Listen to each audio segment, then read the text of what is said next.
আজকে হাইকোর্টের রায়ে এটা প্রমাণিত হলো যে আমি কোনো অন্যায়ের কাজে ছিলাম না। আমি ভারতবর্ষের সংবিধানের মেনেই এই মসজিদ করার জন্য উদ্যোগ দিয়েছি। কাজেই হাইকোর্ট এটা স্বীকৃতি দিয়েছে। অনারেবল হাইকোর্টের জাজ সাহেবদের আমি স্যালুট জানাই যে আমরা সংবিধানকে আরেকবার নির্মাণ করব। তাতে রাজ্য সরকারের কেন এত গুসা হলো, কেন তিনারা এটাকে প্রতিরোধ করার চেষ্টা করলেন, বা আমাকে এই অপরাধে আমাকে দল থেকে সাসপেন্ড করে দেওয়া হলো, তা আমি এতে কোনো দুঃখ পাইনি। আমি এতে নিয়ে বিচলিতও না। দল তার দলের সিদ্ধান্ত শুনিয়েছে, আমি আমার সিদ্ধান্ত অটল আছি। কালকে বাবরি মসজিদে ভিত্তি স্থাপন হবে। উনি কেন এটাতে নারাজ, কেন এটাতে ওনার আপত্তি, আমি তো বুঝতে পারিনি। কারণ আমি 1 বছর আগে 12/12/2024 আমি কলকাতায় বলেছিলাম যে আমি 6 ডিসেম্বর 2025 বেলডাঙ্গার কোনো একটা জায়গাতে, যেখানে আমি জমি সংগ্রহ করতে পারবো, সেখানে একটি বাবরি মসজিদের ভিত্তি স্থাপন করব। তা 1 বছর থেকে ওনারা চুপচাপ থাকলেন। যখন এটা এতটা ইন্টারন্যাশনাল ইস্যু হয়ে যাবে আমিও নিজে ভাবিনি। আমি দেখেছিলাম যে একটা বাবরি মসজিদ অযোধ্যায় ছিল, সেটা 1992 সালের 6 ডিসেম্বর কিছু উগ্র কর সেবক সেটাকে ডিমোলাইজেশন করে ভেঙে দেয়। তারপরে আমার মনের মধ্যে একটা ছিল যে ওখানে 2019 সালের নভেম্বর মাসে তো একটা বাবরি মসজিদকে ল্যান্ড দিতে বলেছিল সুপ্রিম কোর্ট। সেই ল্যান্ড উত্তরপ্রদেশের গভর্নমেন্ট দিয়েওছে, কিন্তু সেখানে মুসলিমের সংখ্যা অত্যন্ত কম থাকায় এবং অত্যন্ত গরিব মানুষের বাস হওয়ায় তারা হিম্মত নিয়ে এই বাবরি মসজিদের সূচনা করতে পারেনি।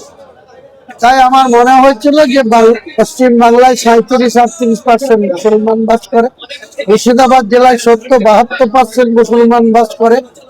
আমরা বেলডাঙ্গা 1-2 মিলে রেজিনগর বেলডাঙ্গা বিধানসভা আমরা প্রায় 70% মুসলমান বাস করি।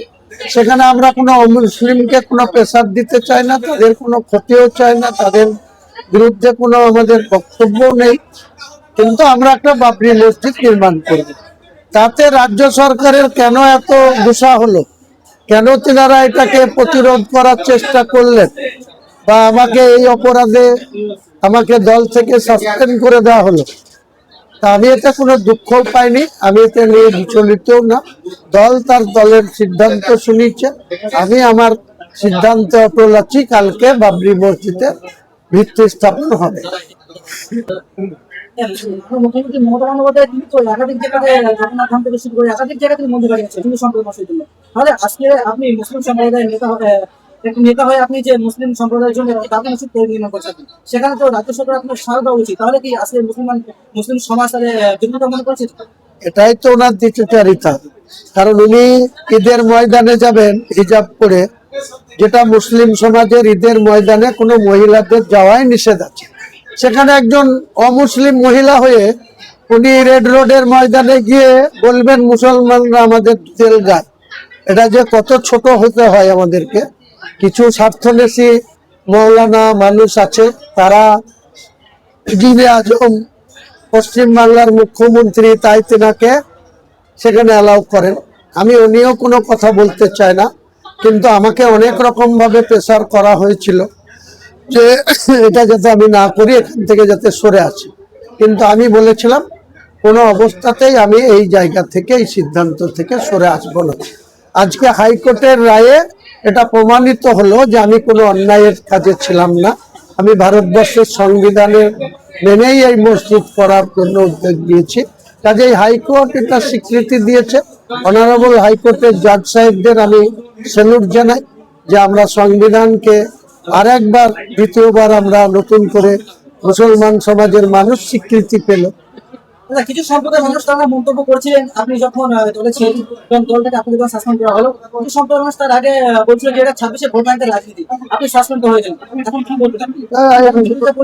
যারা বলছে তাদেরকে বলুন যে এটাকে আমার বিরোধিতা করে আরো বেশি বেশি করে ভোট টানুক। ভোট কার পক্ষে যায় আগামী দিনে যেসব পাতাখোর নেতা বলছে, সেই পাতাখোররা বুঝতে পারবে। আপনি তো নতুন দলের সূচনা করতে হ্যাঁ, নতুন দল তো আপনি ঘোষণা করবেন। দলের ব্যাপার নিয়ে এখন কিছু বলবো না, 22শে ডিসেম্বর আসুন তখন কথা। Thank you sir.